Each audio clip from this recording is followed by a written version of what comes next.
Dobrý den, Taši Dele. Vítejte u zpráv Tibet TV v českém jazyce. Poslechněte si přehled hlavních zpráv o Tibetu, jeho svatosti Dalajlámovi a ústřední tibetské správě. Toto jsou hlavní události uplynulého měsíce. Jeho svatost Dalajlama vyzývá během svých učení a konferencí k soucitu. Tibetský spisovatel je již 2 roky vězněn, aniž by byl odsouzen. Český senát zveřejnil výzvu k bojkotu zimních olympijských her v Pekingu v roce 2022. Podporovatelé Tibetu z Jihoafrické republiky, Ruska a Indie blahopřáli nově zvolenému tibetskému exilovému prezidentovi Siťongovi Penpovi Tserengovi. Tibetský prezident se na své první oficiální cestě setkává s indickými hodnostáři. V Budapešti byla pojmenována ulice po jeho svatosti Dalajlamovi. Nový zákon proti Číně znovu ve Spojených státech potvrzuje americký zákon o politice vůči Tibetu a podpoře Tibetu z roku 2020. V Dánsku proběhl protest proti čínskému velvyslanci. Kanada spolu s dalšími 43 zeměmi vyjadřuje obavy ohledně Tibetu. Tibetské zdravotní sestry ze Spojených států se hlásí jako dobrovolnice v boji proti COVID-19 v Indii.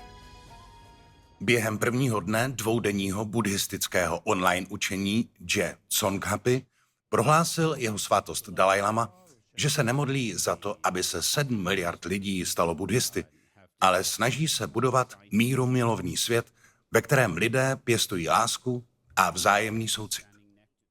V prvním ze série online programů s názvem Francisco a přátelé stělesnění vztahu připomněl jeho svatost Dalajlama neurobiologa a filozofa Franciska Varelu a vyjádřil svůj obdiv k němu.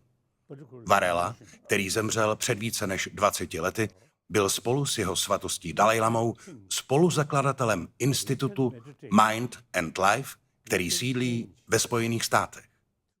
Jeho svatost Dalajlama poblahopřál nově zvolenému mongolskému prezidentovi, vzpomínal na svou návštěvu Mongolska a popřál mu mnoho úspěchů v jeho snaze naplnit naděje a ambice mongolského lidu.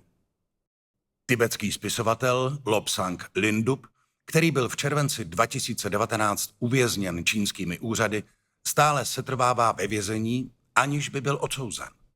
Podle dostupných zpráv byl tento bývalý mnich, intelektuál a spisovatel uvězněn na základě obvinění, že k výuce v soukromé vzdělávací instituci, kde působil jako učitel, používal zakázané výukové materiály. Podnikl řadu cest po Tibetu, aby zaznamenal vzpomínky Tibeťanů na protičínské protesty v roce 2008. Napsal a vydal několik knih a článků. Český senát přijal 10. června 2021 usnesení, ve kterém vyzývá české politické představitele, aby se nezúčastnili zimních olympijských her v Pekingu v roce 2022. Senátní zahraniční výbor poukázal na přístup čínského režimu k Tibeťanům, Ujgurům a dalším národům. Návrh předložil předseda zahraničního výboru senátor Pavel Fischer. Podle něj Čína nedodržela své závazky a sliby při minulé olympiádě v roce 2008. Senátoři by podle Fischera měli také apelovat na Organizaci spojených národů a na Mezinárodní olympijský výbor, aby znovu ve světle olympijské charty posoudil, zda se pořadatelská země chová v souladu s ideály olympismu a vyvodil z toho důsledky. Princ Buthelezi, emeritní profesor a předseda a zakladatel Jihoafrické parlamentní strany svobody Inkatha, poblahopřál nově zvolenému tibetskému prezidentovi Penpovi Tserengovi k vítězství k prezidentským volbám. Pozval ho, aby v průběhu své návštěvy v Jihoafrické republice navštívil parlament. Princ také ocenil 10leté působení jeho předchůdce na pozici prezidenta Lobsanga Sengeho. Nově zvolenému prezidentovi blahopřáli také poslanec ruského parlamentu a členové organizací podporujících Tibet v různých zemích, včetně Indie. Popřáli mu hodně štěstí a znovu potvrdili svůj závazek napomáhat spravedlivému vyřešení tibetské otázky. Během své první oficiální návštěvy Dillí Sitjong Penpa Tsering vedle jednání s řadou vysoce postavených indických hodnostářů. Velvyslanec jeho svatosti Dalajlamy v Dillí v rozhovoru pro Tibet TV uvedl, že Sitjongova třídenní návštěva byla velmi přínosná. Primátor Budapešti Gergely Karáčoň a starostka 9. budapeštského obvodu Kristýna Baráni slavnostně pojmenovali Dalajlamovu třídu v maďarském hlavním městě Budapešti. Primátor vyjádřil znepokojení nad čínskou diplomacií dluhové pasti a rozšiřováním čínských nedemokratických vlivů v demokratických zemích, včetně Maďarska. Ulice byla pojmenována společně s dalšími 3 ulicemi. Ulicí ujgurských mučedníků, ulicí svobodného Hongkongu a ulicí biskupa Lo Kuanga. Přejmenování ulic je současně vnímáno jako protest proti souhlasu maďarské vlády s výstavbou Čínské univerzity, neboť přejmenované ulice přiléhají k pozemku, na kterém se má výstavba uskutečnit. Americký zákon o inovacích a hospodářské soutěži z roku 2021, známý také jako zákon o nekonečných hranicích, má čelit rostoucí čínské hrozbě a rovněž potvrdit hlavní myšlenky zákona o politice vůči Tibetu a podpoře Tibetu z roku 2020. Návrh zákona požaduje několik opatření týkajících se Tibetu. Mimo jiné by měl americký prezident jmenovat zvláštního koordinátora pro tibetské záležitosti na úrovni náměstka ministra zahraničí Spojených států či vyšší. Návrh zákona rovněž vyzývá ministra zahraničí, aby se spolu se spojenci angažoval v podpoře sebeurčení tibetských buddhistických vůdců při řešení otázky reinkarnace jeho svatosti Dalajlamy a aby se postavil proti čínskému vměšování. Zákon přiděluje 250 miliard amerických dolarů na investice do vědy s cílem posílit schopnost konkurovat Číně. V americkém senátu byl zákon přijat převážnou většinou s podporou obou vládních stran.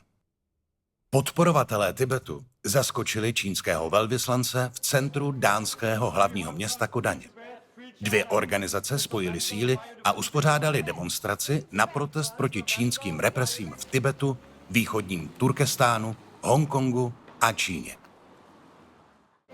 Free Hong Kong, free Tibet, free China.